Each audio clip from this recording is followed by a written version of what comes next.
Karibuni sana wale ambao wameweza kuingia kwa mtandao.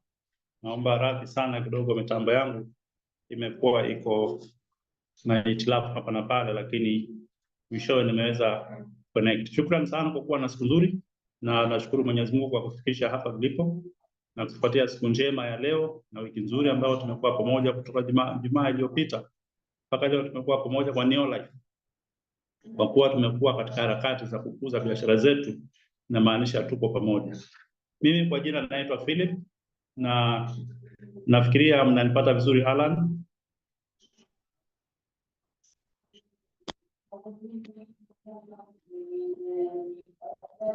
nafikiria kila mtu ananipata vizuri.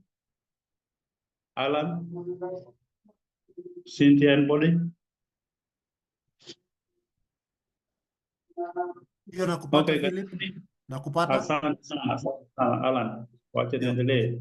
Karibu sana kwa mazungumzo yetu ya leo ya Neolife, na nikianza kwa kifupi, Neolife ni kampuni ambayo imetupata mimi na mke wangu Ann kwa Mombasa kwa miaka kadhaa iliyopita, na ikitupata mimi nilikuwa wakati ule niko in active teaching, yani mimi ni mwalimu by profession, na nilikuwa niko shuleni nikifundisha saa 2 mpaka saa 11 jioni, na pale ndio nikapata message. Mimi ni mwalimu vile nimewajulisha, na ni baba watoto wawili, na mke wangu ni Ann, iko very common kwa forum hii ya Zoom, na tunafanya kazi yetu Mombasa. Na vile nimeelezea Neolife kinipata mimi niko mgonjwa. Ilipoelezewa, ilisemekana yule alikuwa atuelezea ambaye ni dada yetu mkubwa kutoka Nairobi, aliniambia tutaweza kupata faida aina 3.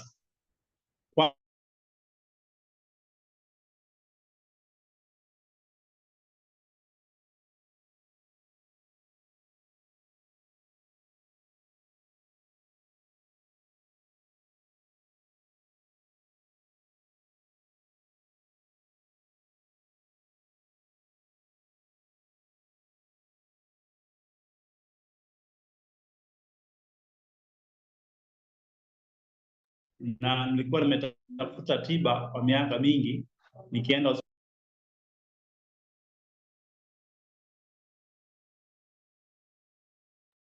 Mr. Maviti, naomba unmute.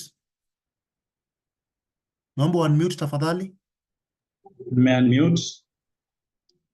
Asante. Nilikuwa nimeenda tiba hospitali nyingi sana kila pahali, na ikawa nilipotumiwa message na dadangu kwamba ungeweza kusaidika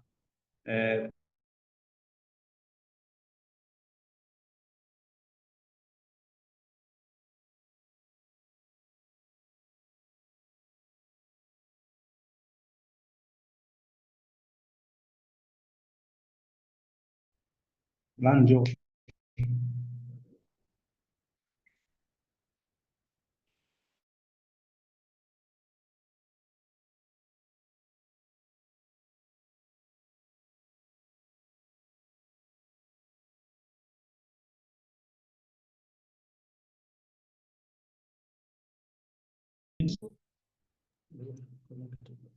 Mr. Maviti, kidogo unapotea. Sijui kama unanipata.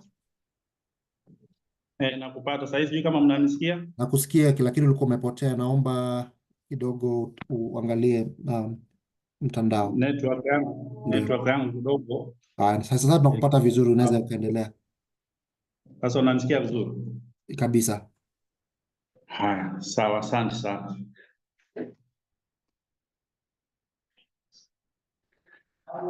Nikawa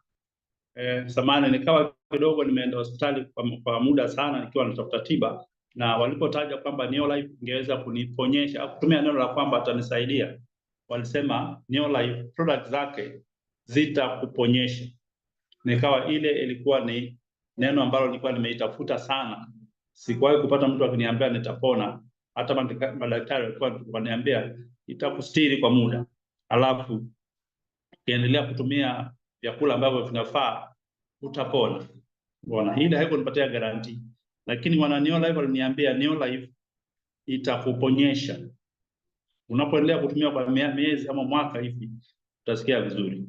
Mimi nikaenda Nairobi nikasikiza Neolife, kanunua bidhaa, katumia kwa miezi 6. Na mwezi wa 4 wa 5 hivi kupita, nikawa sasa naweza kunywa chai ya majani. Naweza kunywa kitu moto ama kula kitu baridi ama kidogo kuonja nanasi, maana ilikuwa ile ni ndoto kwangu. Na mwishowe miezi 6 miezi 7 ilipopita, nikawa nimesikia vizuri, na kwa uwezo wa Neolife product, uwezo wa Mwenyezi Mungu, naweza kuwa na kila kitu. Nashukuru sana Neolife ilinifikisha pale.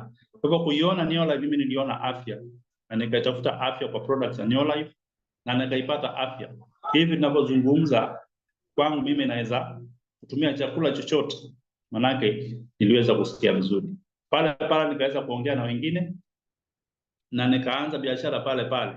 Manake nilipowahadithia vile nilipona, wakawa wanahitaji sana kujua ni kitu gani. Pale ndiyo biashara ikazaliwa, nikavuma. Tukaona upande wa afya wa faida ya pili ya hela kufikia kutoka shilingi 500 hadi 1000 hadi 3000 hadi 10 hadi kufika kiwango kinaitwa director, tukafikia 52,000 na zaidi.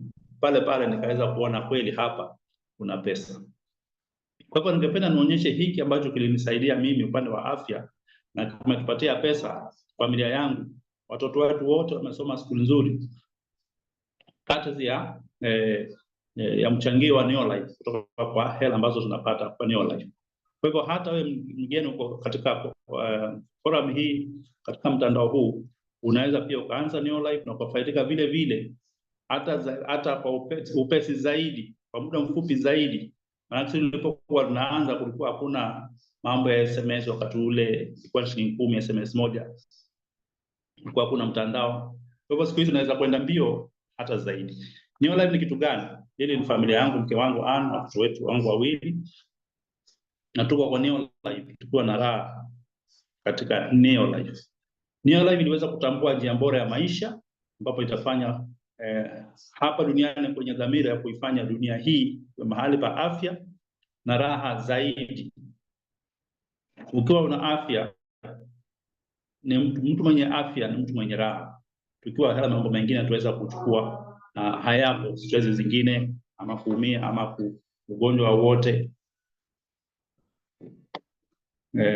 Kwa hivyo Neolife iliweza kuanzishwa na huyu mtu anaitwa Jerry Brassfield mwaka 58, ambapo aliweza kuwachukua wanasayansi wengi wakaweza kufanya utafiti na kuvitoa virutubisho vizuri ambavyo wameweza kuvijaribu vizuri, wakajua hiki ni kizuri, akiweza kudhuru mtu, kutoka mwaka 58 mpaka wa leo, miaka 64 ya maendeleo. Tuko katika mataifa zaidi ya 50 na sasa hii imezidi 55, inaendelea kufikia 60, na kwa sababu Neolife inapatia watu kila ambacho wanahitaji, na hapo ndipo biashara huwa inakuwa.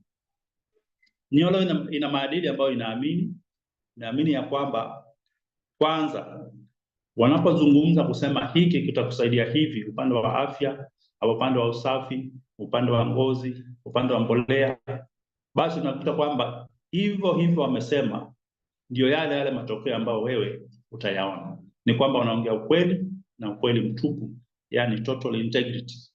Ukiwa wanasema wako na uhakika kwamba kitatendeka. Pili, Neolife inaamini kwamba watu ni nambari moja. Watu ni wewe, watu ni mimi, watu ni sisi. Inatudhamini na kuletea mikutano mahali ambapo tulipo, product nzuri ambazo zinatusaidia, na tunachosema, tunapozungumza na kusema mambo tumefundishwa Neolife, tunajua vizuri kwamba tunayosema ni ya kweli. Hakuna cha kudanganya wala cha kubahatisha.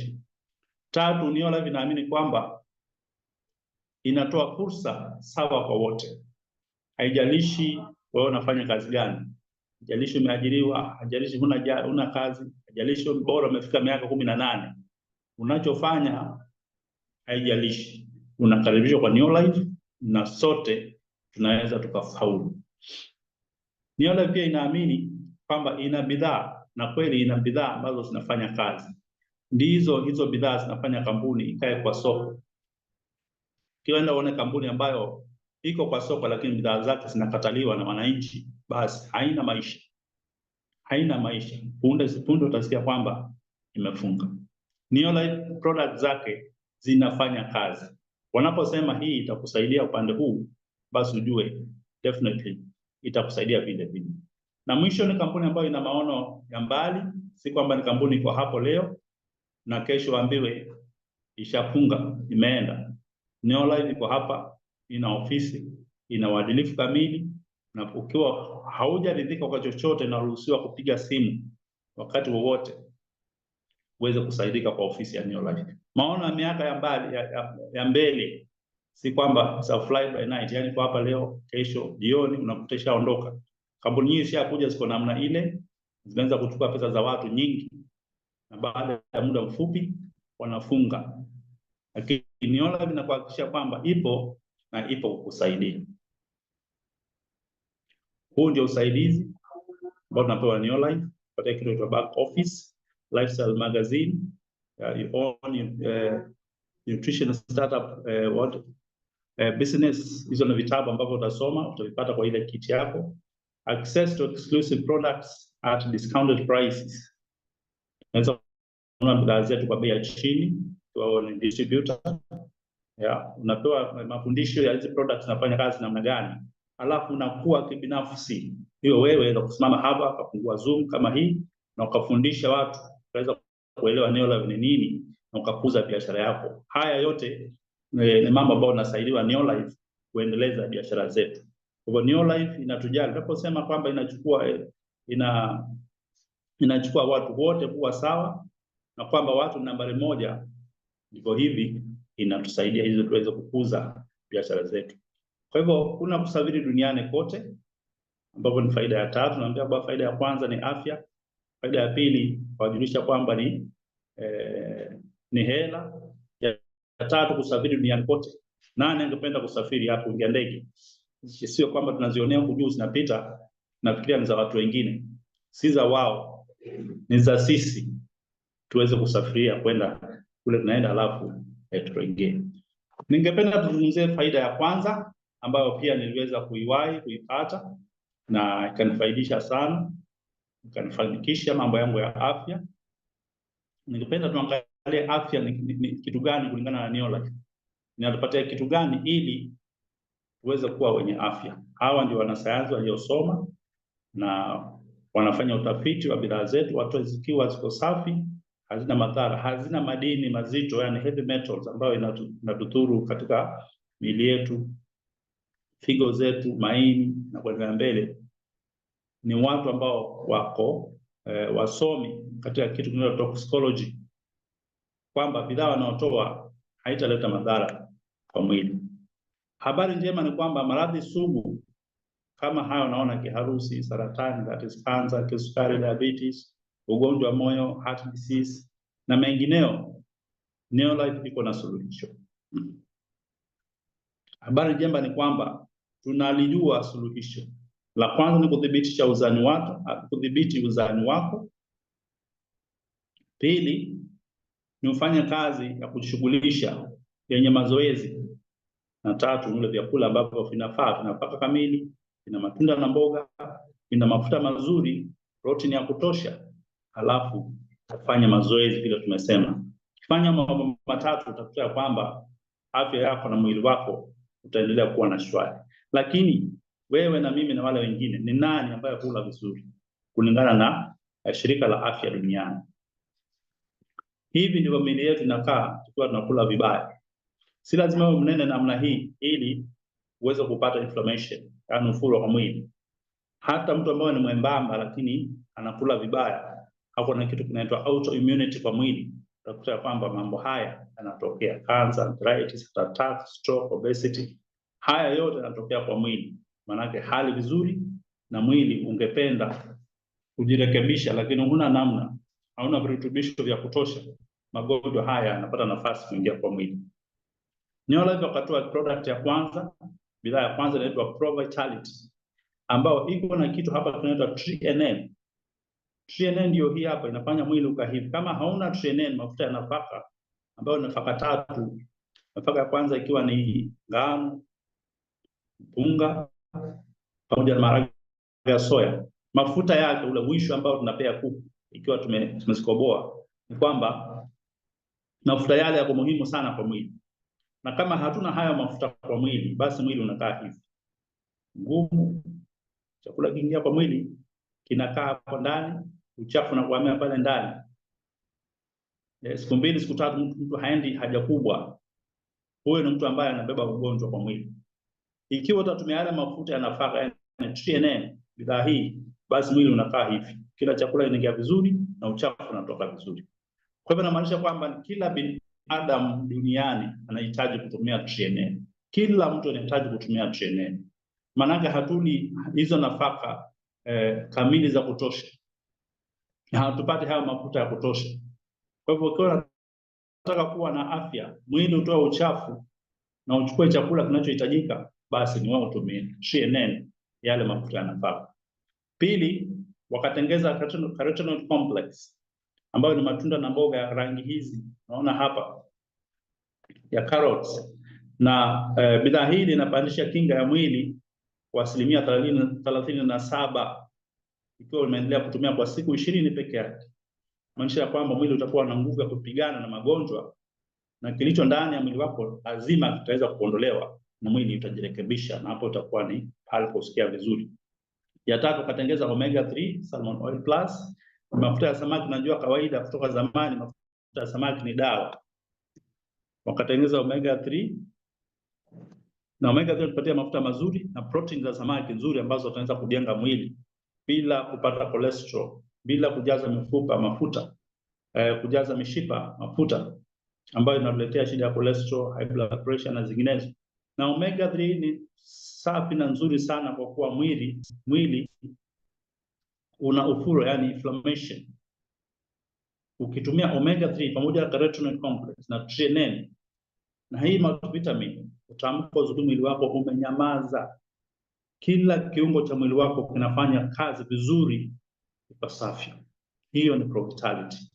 Chanzo cha afya kwa binadamu ni Provitality. Kwa hivyo uliye hapa, iwe wewe ni mwanachama, iwe wewe ni mgeni, tukimaliza mazungumzo haya, kitu cha kwanza kufanya ni kuuliza yule alikuleta hapa, nitaipata wapi?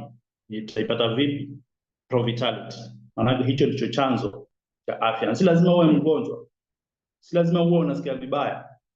Ni hata wale ambao ni wazima watumia Provitality ili wajikinge na kuja kufikia kule, kwa kuwa dawa ya mama imeisha, dawa ya mzee imeisha, dawa yake ipatikani, ni usiku na dawa imeisha, tukimbia hospitali usiku.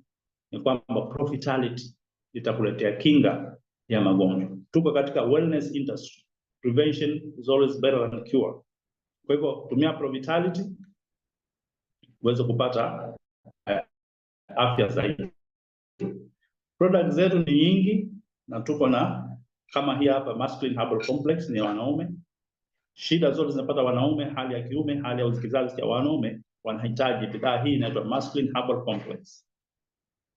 Hapa tuna Feminine Herbal Complex, shida inapata kina dada wote, amini zote, shida za kizazi, shida za hormones, shida kama za fibroids, shida za imbalance yoyote, ya kuwa kwamba hiki hakitoshi ama hiki kiko kingi zaidi, kwamba Feminine Herbal Complex itaweza kuletea afya upande ule. Product hii ni Aloe Vera Plus, naipenda sana. Mmoja wapo zile product nilitumia wakati nilikuwa najitibu vidonda vya tumboni, yani ulcers. Nzuri sana. Inaleta utulivu tumboni, utulivu katika nerves zako, utulivu miguuni na utulivu kwa akili, na unaweza kupumzika ukarelax ukitumia Neolife Aloe Vera Plus. Pamoja nikiwa na Herbal Rest and Relax, itakuletea utulivu wa kutosha. Utakuwa wewe stress ile inaitwa chronic stress umeweza kuiondosha kwa mwili, na hapo mwili unaanza kujirekebisha. Tuna Herbal Respiratory ambayo itatusaidia upande wa mapafu. Kumbuka aliyeanzisha Neolife alikuwa na challenge ya mapafu, na hizi ndizo products zingine ambazo aliweza kutumia ndiposa akapata afya. Kunazo za kudhibiti uzani.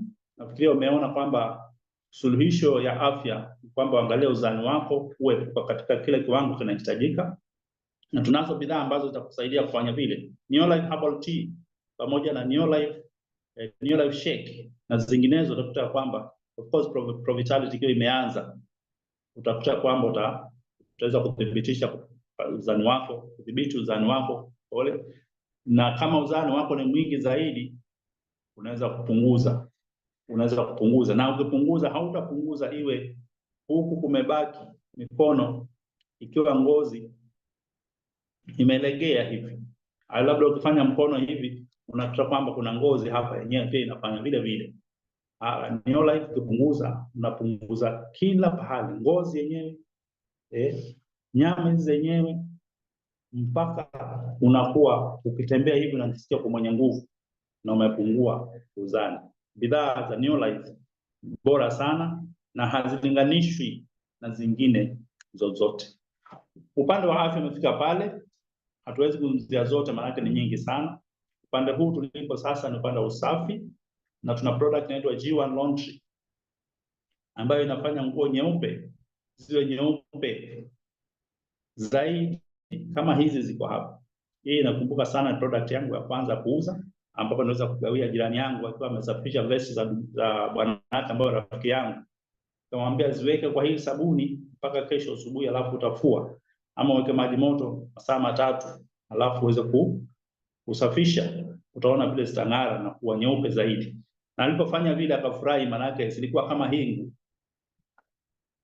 Kabla ya pale zilikuwa ziko brown, lakini baada ya kuziweka kwa Neolife G1 Laundry zikawa kama hingu. Kwa hivyo Neolife G1 Laundry, sabuni ambao inasafisha nguo vizuri sana na itakuondolea kazi kung'ang'ana kufua mpaka unaumia vidole, mpaka unaumia huku viganja. Neolife itakusaidia mpaka uwe uko safi, nguo zako ziko safi na afya yako iko sawa. Na ukiweka nguo zako kwa G1 Laundry utakuta kwamba manake inatumia oxygen, haitumii chlorine kutoa madoadoa sumu, inatumia oxygen. Ni kwamba ile rangi ya nguo yako, kama nguo yako iko rangi ya majano ama kijani kibichi, rangi ambazo zinazipenda sana, utakuta kwamba itabaki na ile rangi, haitaparara, kwa sababu sabuni zingine ziko kwa market siku hizi, ukifua nguo mara 2-3 ishapoteza rangi, maana sabuni ni kali sana. Lakini Neolife ina utulivu wa kufanya nguo hii kuweza kubakisha ile rangi yake ya zamani mpaka siku ya mwisho. Tunayo Super 10 LDC na Care. Bidhaa hii inaitwa Super 10 ina matumizi mengi sana, lakini matumizi ambayo tumeona ikiwa kila wakati inaweza kupata nafasi ya kutumika na pahali ambapo vimemwagika mafuta mazito kama grease ama mafuta ya kutengenezea magari, garage za mechanics wanaotengeneza magari, jikoni, pale kwa sink, pale kwa tiles za floor, alafu pale kwa bafu usafisha ile basin ya bafu. Super 10 inasafisha mpaka inang'ara, mpaka inatoa mwangaza, reflection, kwa sababu inatoa uchafu wote na chochote ambacho kina upande wa mafuta kinasafishika. LDC ni ya jikoni, vyombo, mwaga mafuta ya pilau, mafuta ya kupikia. LDC itakata mafuta iwe kama maziwa. Hautahitaji maji moto, hautahitaji kutafuta kitu gani uweze kuchanganya. LDC tone moja hivi 2-3 zinatosha kusafisha vyombo. Kwa hivyo utakuta kwamba ni bidhaa ambayo iko very economical. Moja hivi itatumia kwa muda mrefu, lakini mpaka ujue kuipima na kuchanganya. Care itaua wadudu wote walio karibu na wewe.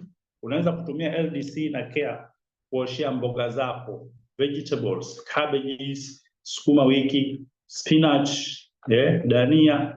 Unaziweka kwa maji ambayo ina LDC na Care. Ukiwa of course umeweza kupima vizuri, na zilowesha pale kwa dakika 5 hadi 10 ili vidudu vyote viweze kufa na mafuta yote na madawa yaliyopigwa ile mimea ikiwa shambani yaweze kuyeyuka na kutoka. Of course ukitoa utasafisha kidogo, alafu utaweka kwa maji safi mengi na maji ambayo inatoka kwa mwendo wa kazi, yani running water, ili iweze kupiga hiyo sabuni itoke. Nasunza, alafu unakatakata, unapika. Utakuta kwamba mboga zako ziko safi na ziko na rangi ile ambayo inastahili. LDC na Care. Super Grow ni bidhaa ambayo ni ya shambani, inasaidia mimea kuweza kufanya vizuri zaidi, na inatumika mmea wowote ambao uko shambani, uwe mkubwa, mti mdogo. Wale wanapanda mimea ya nursery, inafanya vizuri zaidi, inaweza kufanya mimea yako ipate mazao ya asilimia 167. Hiyo ni kwamba almost times 2 unapotumia Super Grow. Utakuta kwamba kutumia Super Grow mimea yako itakuwa yaweza kustahimili kiangazi, hata mvua ikikatika. Utakuta kwamba baada ya muda, mwezi mmoja umeisha, lakini hapo bado kama ni mahindi yako green, yako kijani kibichi, hapo rangi yake ya kawaida, lakini kwa wenzako labda kiangalia yamekauka. Maana yake Super Grow inapatia mmea uwezo wa kuvuta chakula, kuvuta maji kutoka kule chini na kuweza kupandisha juu ili uweze kujenga mazao ya kutosha. Hivi ndivyo ilivyo ukitumia Neolife Super Grow. Neolife Super Grow. Kwa hivyo ulioko hapa, product ya kwanza nilisema tukimaliza mazungumzo haya, wewe utaulizia nitapata wapi Pro Vitality, na ya pili nitapata wapi Super Grow. Zile zingine zitafuatia pale katikati. Kwa hivyo si kwamba tuna haya peke yake, tumeongea juu ya afya, tukaongea juu ya usafi, tumeongea juu ya Super Grow, mbolea ya shambani. Hivi sasa tumefikia mahali pa ngozi, nutrients. Na ukiangalia kwamba sisi wanaume tukisikia mambo ya mafuta ya kujipaka tunaona kama ni ya kina dada, lakini haya ya Neolife ni ya kila mtu. Utaangalia ngozi yako iko aina gani, iko oily, iko dry ama combination. Halafu pale nakuchagulia bidhaa kulingana na ile ngozi yako ni aina gani. Kwa kina mama, kwa wanaume sote, Neolife products ni zetu. Tutafanya ngozi yako iwe laini, ngozi yako sana tukisema ngozi tunasema sana uso. Maana ndipo pahali ambapo tukiangaliana hivi, waniona uso na mimi nakuona uso. Iwe haina madoa ama haina spots zozote, na iwe iko radiant, yani kiangalia hivi naona kwamba kweli huyu mtu amejitunza, hata kama kuna baridi, hata kama kuna jua, hata kama kuna vumbi. Lakini kutumia products za Neolife za ngozi, kila mtu atajua kwamba umejitunza. Na si siku nyingi, ukitumia tu wiki moja, hata si wiki moja, mimi nishajitumia products za Neolife, zilikuwa zile za Synergy Cycle siku 3. Na kama mwalimu nilisikia wanafunzi wangu wakiniulizia na wakicomment kwamba kweli products za Neolife zinafanya kazi vizuri. Kwa hivyo tunapotoka kuzungumzia bidhaa zetu ambazo ndizo tunatumia kuweza kujenga biashara yetu, tunarudi kuangalia upande wa faida ya hela, opportunity ya kutengeneza pesa, na tuangalie ni kitu gani tutafanya ili uweze kuwa unalipa. Nikwambia kwamba niweza kuanza na shilingi 500, na baada ya mwezi ikafika 1000, ikapanda 3000, ikafika 10000, mpaka tukafikia cheo tunaitwa director, mkurugenzi. Ndipo pale tukapata shilingi 52, na nikaona kweli hapa kuna pesa kushinda za pale darasani kama mwalimu. Ndipo tukaweka bidii zaidi, na hivi sasa nimeona hela kwa Neolife kufikia 100,000. Kwa hivyo nionyeshe ni kitu gani ambacho nilifanya ili nikaweza kufikia kiwango kama kile. Uko na hamu gani? Ununua kitu gani? Ni gari? Utakwenda likizo mahali ambapo unapenda zaidi? Ni hela? Siku hizi kuna challenges nyingi sana. Kila mtu anajua kwamba bei ya mafuta ya petroli pale ilipofika, kila kitu pia kimepanda bei. Kwa hivyo ni sharti tuwe na kitu cha kufanya ambacho kitapatia mazao na kutupatia hela ya ziada. Kile ambacho tumeajiriwa, labda kama umeajiriwa unapata mshahara, tuseme uache ufanye wakati wako wa ziada wa mapumziko, ndipo uweze kufaulu. Na hivi ndivyo utaanza. Utajiunga na Neolife. Ukijiunga na Neolife utapewa kitu kinaitwa starter kit, mkoba ambao una vitabu vyote. Mambo haya nimezungumza yote utakuta yako pale kwa Neolife. Ukijiunga na Neolife. Ukijiunga na Neolife utakuonyesha vile utapata customers. Maana utafanya mambo kadhaa Utafanya mambo matatu kila siku. Tutakwambia utumie bidhaa, alafu uelezee kwamba bidhaa hizi zinasaidia. Hapo you share the products. Hivyo ndivyo nilifanya mimi, nikaweza kuuza G1 launch. Nikashare kwa kumgawia, na nikashare pia kumwelezea itamsaidia namna gani, na yale matokeo yakayaona, yeye akakuwa ni customer. Use the products, tumia bidhaa, naelezea wenzako zinatumika namna gani, zina faida gani. Pale utakuta kwamba utapata customers, na tutakuonyesha vile utapata customers 12 ili uweze kufikia kiwango kufikia kiwango cha 250 points ama point 500. Yule mkuleta hapa atakuelezea zaidi, na hapo unaingia kiwango kinaitwa manager. Ukifika level inaitwa manager, utalipa mshahara ambao si mwingi sana, si mkubwa vile, lakini ni chanzo na ni mwanzo 500 hadi 1000 pesa za Kenya.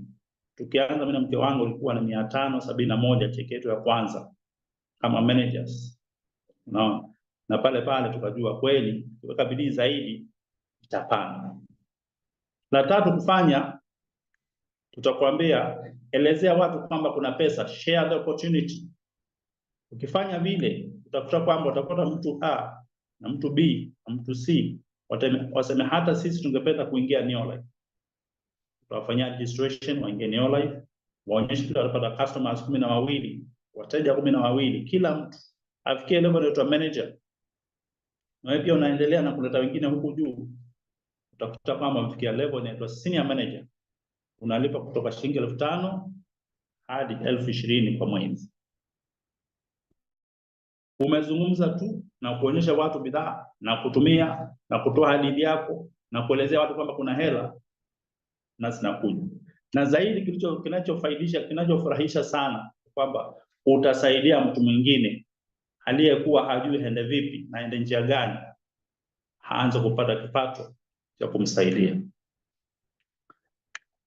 Ya nne, kutoka pale utawaonyesha hawa ABC vile walifanya, wewe ulifanya ili ufike manager, ulifike level ya senior manager. Na wao pia wafikie senior manager. Na wapata wengine 3 4 wafikie level ya manager. Pale ndipo utaona hela nzuri. Utaitwa director. Yule alikuleta hapa atakuelezea zaidi vile utafikia kiwango hicho cha director. Kuna njia 2, njia 3. Ile bora zaidi hapo uweze kuchukua. Kuna fast track na kule ya kawaida.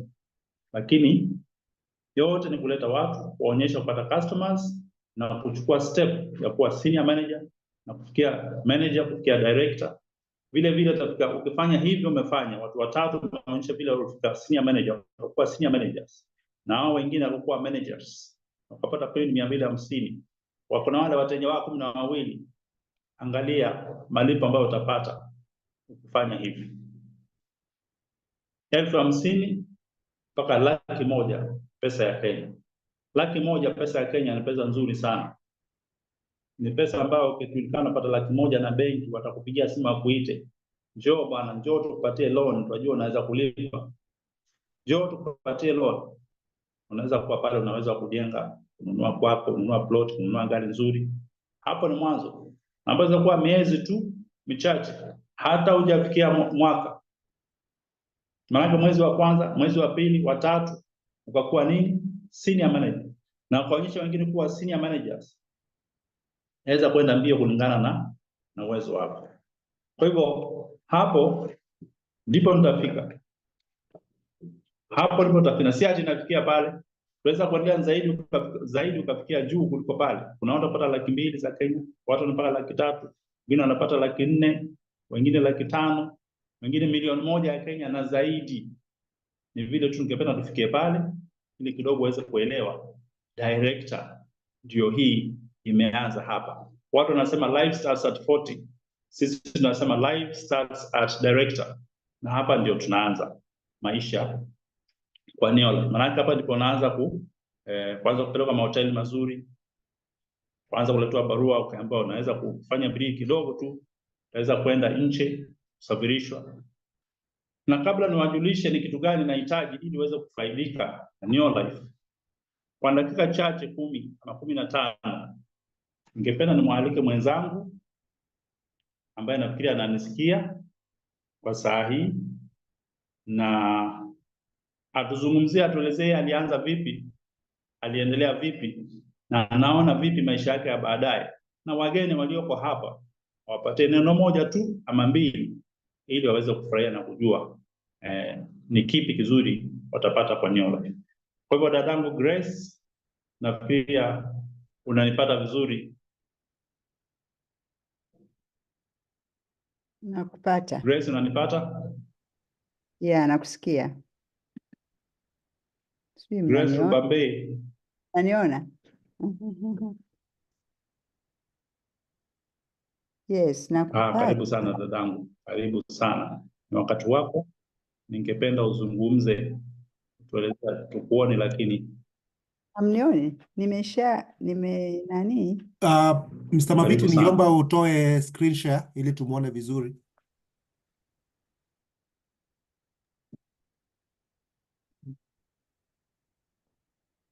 Karibu Grace. Yes. Mbona mnanisikia lakini?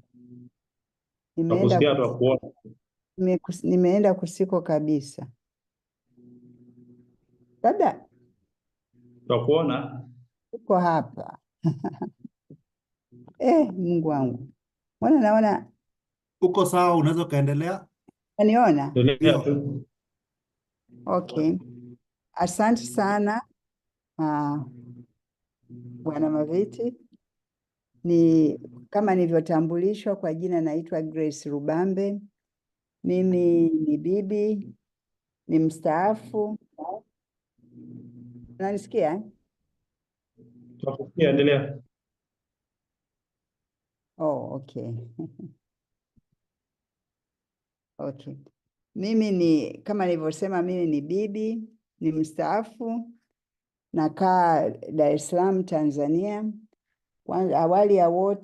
Awali ya yote ningependa kumshukuru sana Mungu kwa kutuwezesha kuwa na Zoom training hii, lakini pia namshukuru sana Mungu kwa kuniwezesha kuiona fursa hii. Ingaje niliona tu kiaina, kwa sababu mimi nilijoin fursa hii kwa sababu ya afya. Lakini mambo yakawa tofauti baadaye. Ndio niko nafanya biashara, niko pamoja na wagavi wote walioko hapa. Kama nilivyosema, mimi ni bibi, kwa taaluma ni mchumi, na fursa hii nipata wakati nikiwa Benki Kuu ya Tanzania kama mojawapo wakurugenzi waandamizi pale benki. Na wakati huo Benki Kuu ilikuwa ni mwajiri ambaye alikuwa anapendwa sana na watu, kwa sababu kipato chetu hakikuwa kibaya. Benki Kuu ilikuwa kati ya waajiri ambao walikuwa wanalipa vizuri, tulikuwa na maslahi mazuri.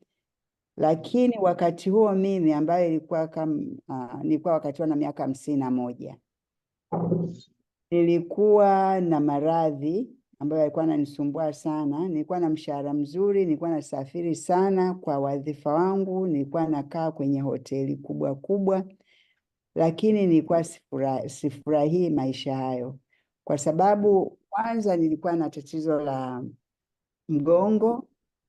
Nilipata ajali wakati fulani na nikaumiza mgongo. Kwa hiyo nilikuwa napooza upande wa kulia, wa kushoto, na Benki Kuu walinipeleka Ujerumani kutibiwa, lakini nilipata nafuu, lakini sikupona. Pia nilikuwa na tatizo la moyo, ambapo daktari wa moyo alikuwa ameniambia siwezi kupona. Alisema tunaweza tu kukupa dawa ili kupooza tu, lakini jinsi unavyozidi kuwa mtu mzima na tatizo litazidi kuongezeka. Lakini nilikuwa napewa dawa na ndio tatizo linazidi. Nilikuwa moyo unanienda mbio sana, kwa hiyo nikaona tu niache kunywa dawa. Lakini pia nilikuwa na matatizo ya vidonda vya tumbo. Kwa hiyo na matatizo mengine, unajua ukishafika miaka 50 na wakati huo maradhi ambayo wanasema maradhi ya watu wazima yanaanza kunyemelea, na mimi alikuwa ameshaanza kuninyemelea. Nilikuwa napenda sana kufanya mazoezi na nakula vizuri, yani nilikuwa nakula chakula vizuri, sili mafuta mengi, sili sukari, lakini bado matatizo maradhi ya utu uzima yalikuwa yameshaanza kuninyemelea.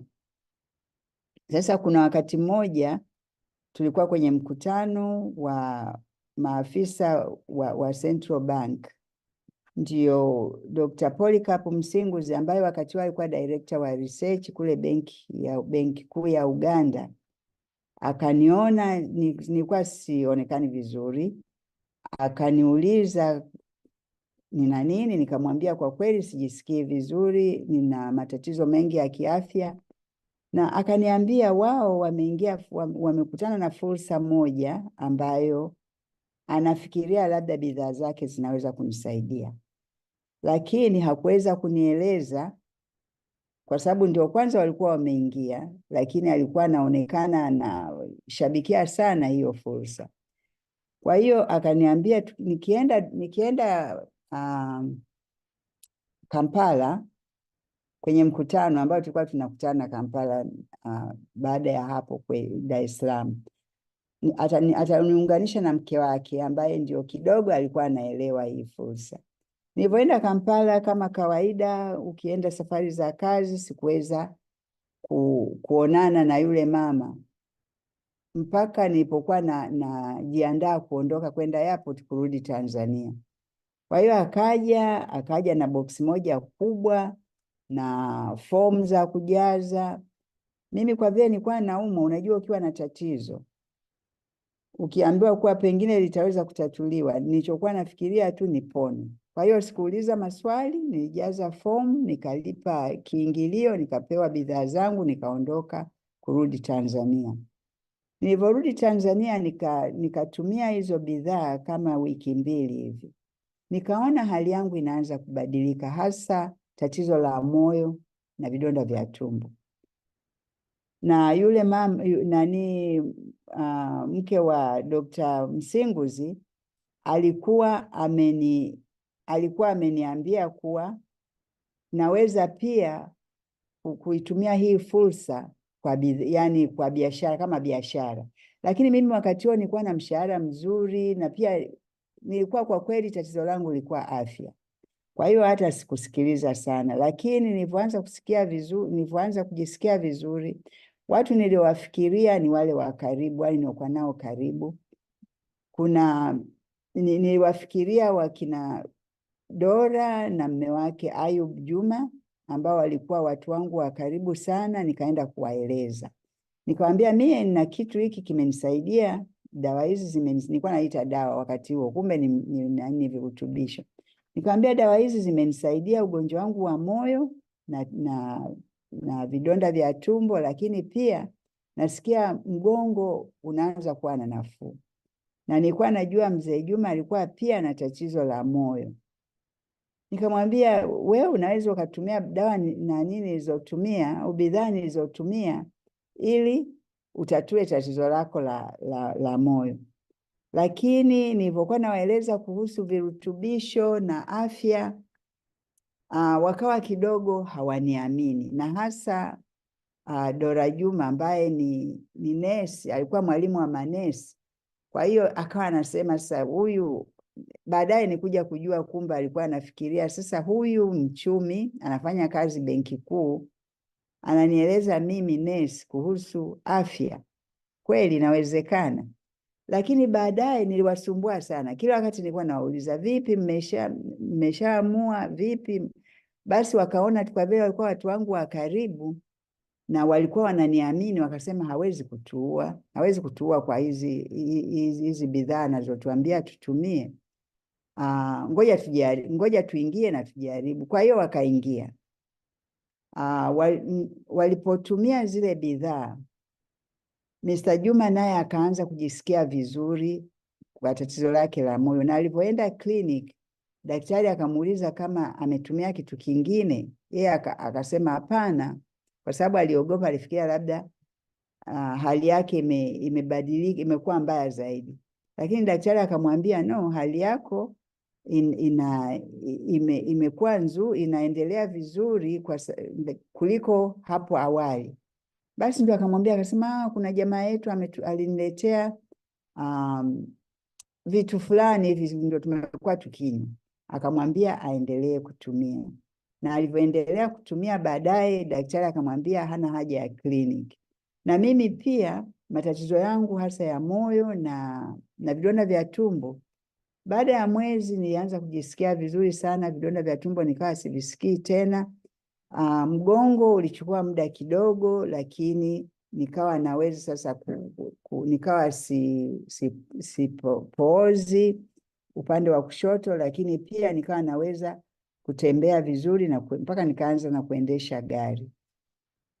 Sasa hapo nikaona hizi ni bidhaa ambazo ni nzuri, nikaendelea kuzitumia. Lakini pia nilipoendelea kuzitumia, nikawa naona kama hata muonekano wangu unabadilika. Nikawa najiona kama naanza kuwa kijana kidogo kuliko nilivyokuwa.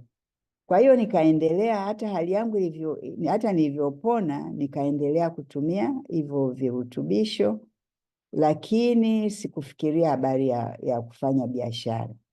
Wakina Mr. Juma na Dora Juma, wao walivyoona bidhaa zinafanya kazi na niliwaambia wanaweza pia kufanya biashara, wao wakaanza kufanya biashara kwa sababu walikuwa na ndoto. In fact, nilivyoenda kuambia, nikaambia sasa sisi wote tuna watoto, tunataka kuwapeleka shule, nasikia hii inaweza kufanya kama biashara.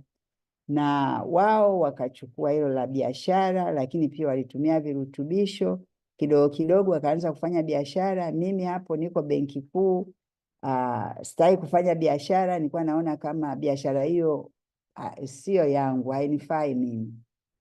Wenzangu waliendelea na sasa hivi wao wako kwenye president's team, na mie kama mlivyoona niko bado Sapphire. Lakini hakuharibika kitu kwa sababu nilipona kabisa na sijaenda hospitali kutibiwa kwa zaidi ya miaka 20, kwa sababu nimekuwa kwenye Neolife kwa muda kidogo, na hilo linifurahisha sana. Kwa hiyo nikaendelea, lakini nilipokaribia kustaafu nikaanza kuwa na wasiwasi. Kwanza nilikuwa napenda sana kusafiri, nilikuwa nimeshaonja safari na nilikuwa nimeshapenda sana kusafiri. Nikaanza kufikiria nitakuwa nasafiri vipi, pensheni yangu nilipoelezwa itakuwaje, nikaona maisha yatakuwa magumu sana. Nikaanza kufanya biashara nyingine, biashara mbalimbali. Nilifuga kuku, nikawa na boutique, high end boutique, yani boutique ambayo unauza vitu vya hali ya juu kabisa. Lakini kuku nilikuwa napata hasara tu. Boutique nilikuwa nimesafiri nikakuta wameniibia kila kitu. Sasa nikaanza kufikiria sijui nitafanyaje. Na pia kwa sababu mimi nilikuwa nimefanya kazi kwa muda mrefu sana, nilikuwa sifanyi biashara, nilikuwa sijui jinsi ya kufanya biashara, yani nilikuwa najiendea tu. Kwa hiyo nilikuwa napata hasara sana, na pesa zangu nyingi kidogo za kustaafu zilipotea kwa sababu hiyo. Kwa hiyo Dora Juma akaniambia, mbona wewe ulitutambulisha kwenye biashara nzuri tu, kwa nini hufanyi biashara? Sasa wakati huo nilikuwa nimeshakuwa hoi. Pesa zimeanza kuisha. Nikaamua ngoja nijaribu. Nikajaribu, nikaona kumbe nitakiwa nimeanza kufanya biashara muda mrefu wakati nikiwa bado niko kazini. Kwa sababu sasa ilikuwa ni kufa na kupona. Lakini naendelea vizuri, na biashara hii imenifanya Neolife, tuseme kwa ujumla, imenifanya kuwa ni mstaafu wa tofauti sana sana sana. Mimi singojei mwisho wa mwezi kupata pension. Pesa nazopata kama mfanyabiashara wa Neolife ndio zinaniweka mjini, na pia afya yangu ni nzuri, siendi hospitali. Maanake wastaafu wengi wanatumia hela zao kwenye mahospitali, kwa sababu kwanza watu wengi kwenye waajiri wengi, watu wafanyakazi wao wakistaafu inakuwa basi hawahusikani nao kabisa, wanawatoa kwenye bima. Kwa hiyo wastaafu wengi wanajitegemea na bima, lakini pia wastaafu wengi wanakuwa na msongo wa mawazo, kwa sababu wakati huo wanajihisi kama walishazoea status fulani, na wakati huo wanajihisi kama wamekuwa hawana thamani tena, lakini pia wana muda mwingi sana ambao hawajui jinsi ya kuutumia.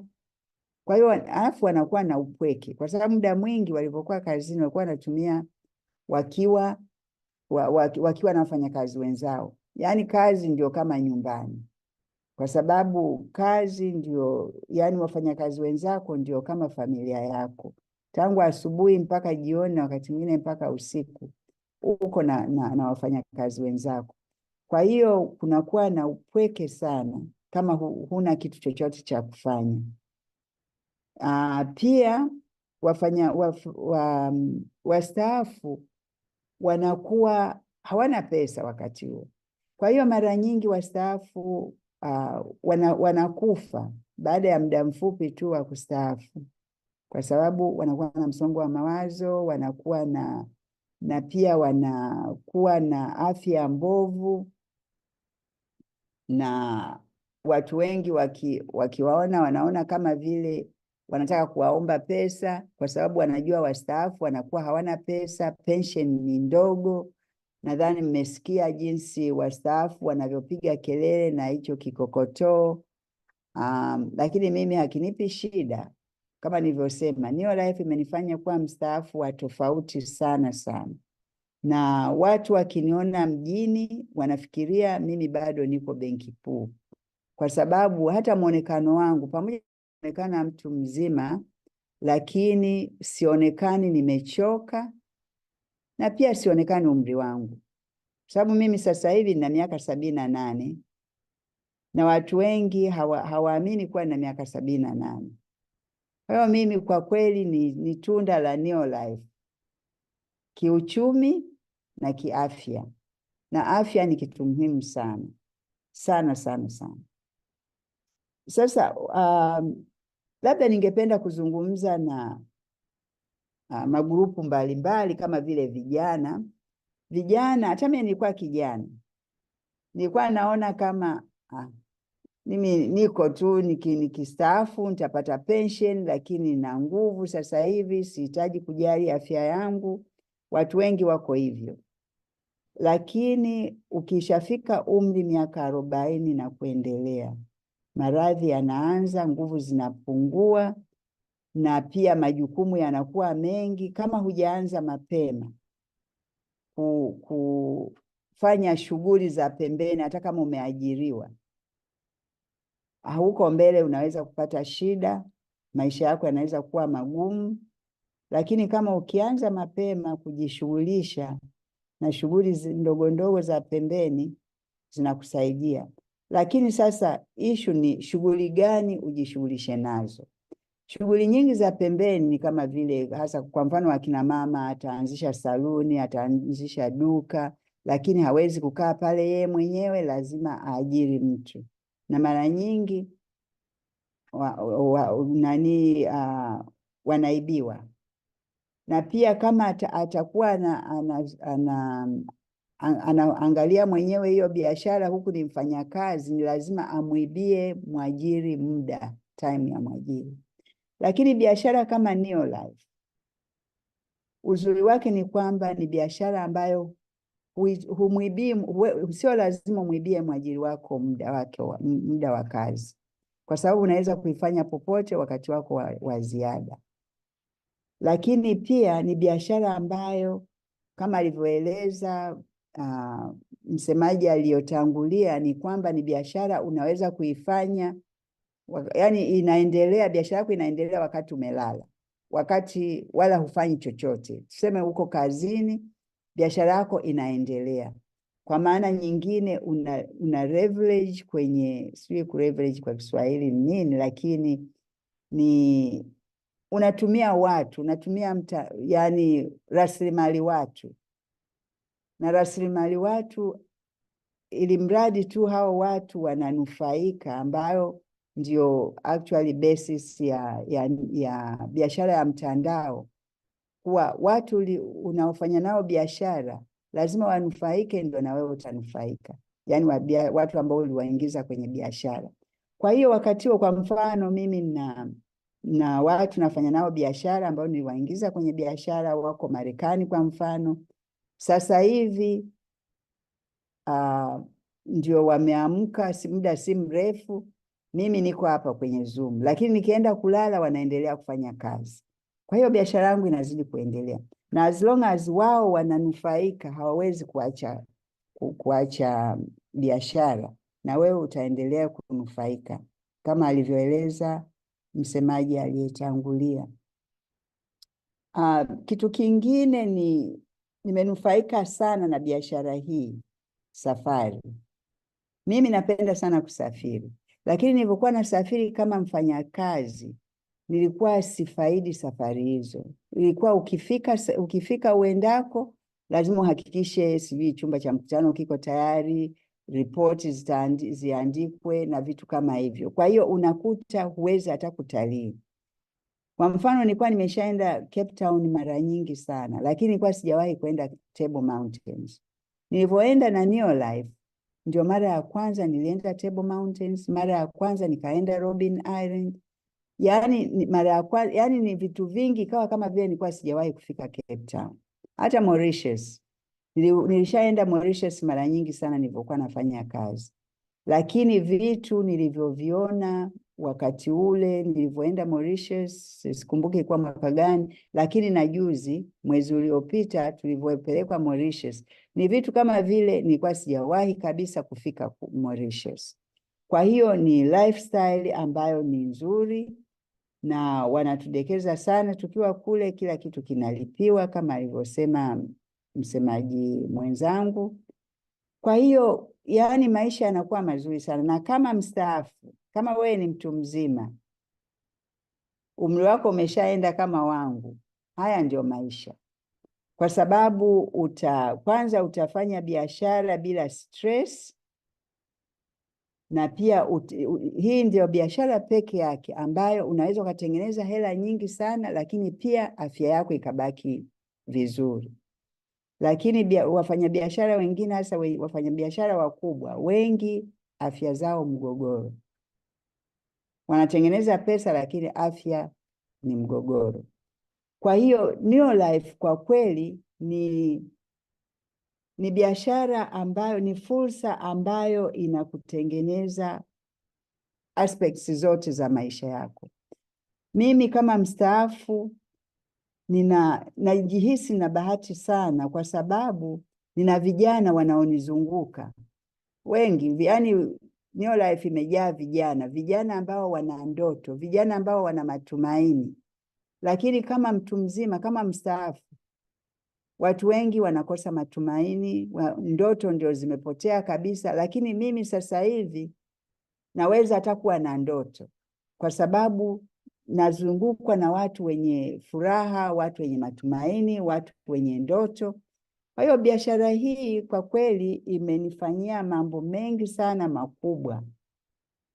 Na pia hii kipato cha Neolife, mimi ni mchumi na najua mbinu za kuwekeza, lakini naweza kusema Neolife ndio investment nzuri ya faida kuliko investments zote nilizoishafanya.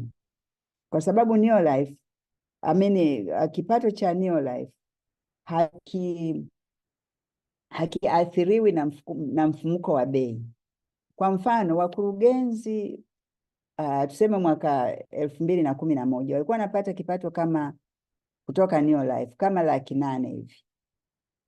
Lakini mkurugenzi sasa hivi anapata kipato cha kwa Tanzania, yani 1.5 milioni hata 2 milioni. Kwa sababu kipato chetu kinaendana na mfumuko wa bei, yaani mfumuko wa bei haiathiri kipato cha mtu anayefanya Neolife. Hiyo ni investment kubwa sana, lakini pia unawekeza kwa watu. Kwa maana hiyo watu unaofanya nao kazi, unaowaingiza ni rasilimali tosha kabisa, na watu kama nilivyosema, ili mradi wananufaika hawawezi kuacha. Lakini biashara nyingine wakati mwingine zinapata matatizo mengi tu, na watu wanapoteza kipato, wanafirisika. Kama tulivyoona hivi karibuni, miaka ya karibuni, biashara nyingi zilifungwa, lakini Neolife ndio kama ilichochewa moto. Hata wakati wa COVID, Neolife ilishamiri wakati biashara nyingine nyingi zilifungwa. Kwa hiyo ningependa kuwaambia tu, hasa vijana, kama kuna vijana kwenye Zoom hii ambao ni wageni, jitahidi, yani ingia biashara hii, chukua fursa hii, kwa sababu yani ni fursa ambayo itakutengenezea future inayoeleweka, future ambayo ni endelevu, utapata kipato endelevu. Lakini pia kwa watu wazima, hata waliostaafu, hujachelewa. Mimi nilianza na miaka 51, lakini pia hata kama unaanza na miaka 65, hata miaka 70, hii ni fursa ambayo itakuhakikishia afya yako inarudi na ujana unarudi. Utakuwa na nguvu kuliko yule ambaye anafanya biashara nyingine tu na hajali afya yake. Kwa hiyo kwa hayo natumaini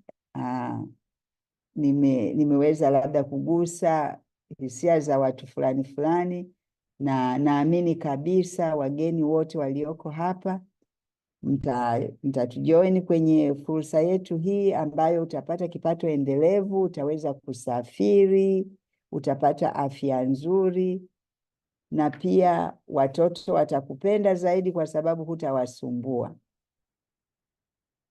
Na nikimaliza, nawashukuru sana kwa kunisikiliza.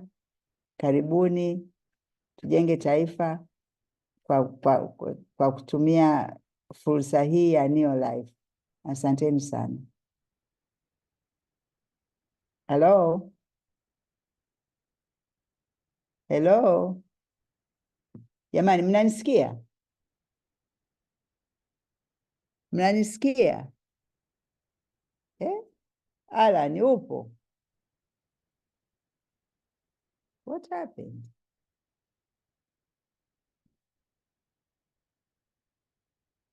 Mnanisikia?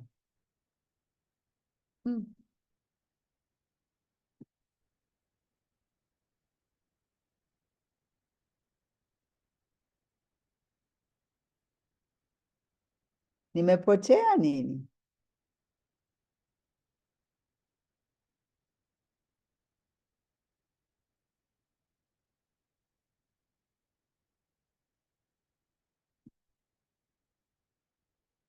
Hello?